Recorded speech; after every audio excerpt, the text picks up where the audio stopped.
Kung kailangan nyo ng animated icons na makatutulong sa pagpapaganda ng ating videos, projects, or presentation para sa long-lasting impression, huwag nang mag-alala dahil may website na makatutulong sa atin. Magtungo lamang sa Google Chrome at itype ang lordicon.com para mag-sign up, gamitin natin ang ating Gmail account.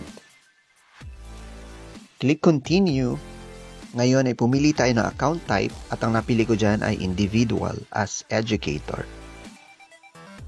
Sagutan natin itong isang survey question nila at na-discover ko ito through Facebook. Now let's browse the library at makikita natin ang iba't ibang icon style. Subukan natin itong gradient at makikita natin ang mga samples. Now let's try to search a sample. Ito. So mayroong mga icons na kailangan ng payment. Pero meron din namang mga icons na libre gaya nito. Try nating i-download.